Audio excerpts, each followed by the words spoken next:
သလားကျွန်တော်တို့ဒီဘက်မှာကဒီထိုင်းဆိုတာဗျာနေဆက်မျိုးဖြစ်နေတာဟုတ်မဲဆောက်ဆိုတာလေဒါနေဆက်မျိုးဖြစ်တယ်ပေါ့ဒါဖြစ်လိုက်တိုင်းမှာလေဒီထိုင်းနဲ့မြန်မာနေဆက်မှာဖြစ်နေတာလေနော်သူကြားပြဆိုတာကလည်းကျွန်တော်အကြီးသွားတက်လို့မရဘူးဟိုကအတိတ်နဲ့တည်ရှိတာဟုတ်ကြီးတာတွေလက်တာတွေငယ်တာတွေဒီမျိုးလည်းရှိတာဟုတ်ပေါ့နော်အဲ့အတွက်ကြောင့်မလို့မဖြစ်နိုင်ဘူးလို့တော့ကျွန်တော်က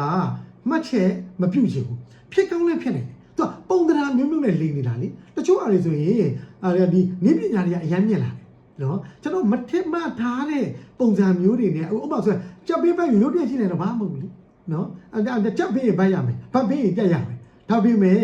သူတို့တွေကဒီ group တွေထဲမှာအထိုင်နေပေါ့နောက်တစ်ခုကလည်းသူတို့ကတဦးတယောက်တည်းမဟုတ်ဘူးနော်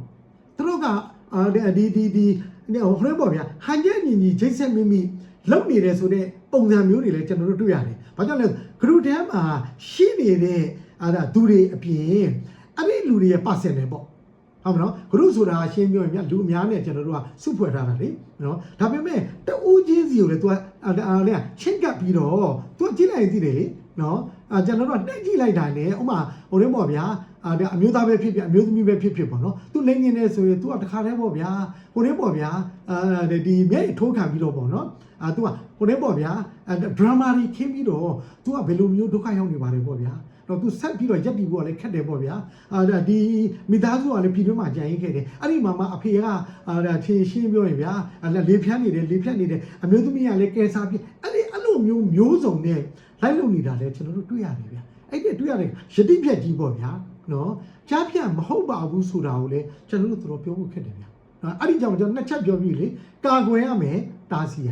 အဲ့ဒါအလွန်တရာမှအရေးကြီးပါတယ်ဒါကြောင့်အားလုံးပေါ့ဗျာစုစည်းစည်းညီညွတ်နဲ့ကျွန်တော်တို့ရဲ့ကိုကျင့်တရားတွေပေါ့နော်ကိုကျင့်တရားဆိုင်ရာပေါ့နော်ကျွန်တော်တို့ရဲ့ဂုဏ်သိက္ခာတွေပေါ့နော်အဲ့ဒါတွေကကျွန်တော်တို့အတွက်ကဘာနဲ့မှညီညာချင်းချလို့မရဘူးအဲ့ဒီအတွက်ကြောင့်မလို့ကျွန်တော်စုစည်းစည်းညီညွတ်နဲ့ဒါတွေကိုကျွန်တော်တို့ကဖော်ထုတ်ဖို့လိုတယ်ဗျာအဲ့လိုမှမဟုတ်ဘူးဆိုရင်အဲ့ဒီလူတွေက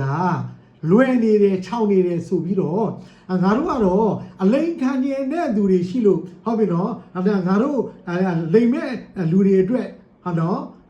ဒါအခွင့်အရေးပဲဆိုတဲ့ပုံစံမျိုးကြီးကိုကျွန်တော်လက်ဖွင့်ပြီးလို့မရဘူးဗျအဲ့ဒီအတွက်ကြောင့်မလို့ကျွန်တော်တို့ကတနာရင်လည်းကြည့်ပြီးတနာပါဂိယူနာတက်ချင်တယ်ဆိုရင်လည်းတေချာစနစ်တကျလေ့လာပြီးတော့မှ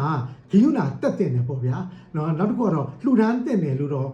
ကျွန်တော်နောက်တည်းကတိုက်တွန်းအကြံပြုချင်ပါတယ်လို့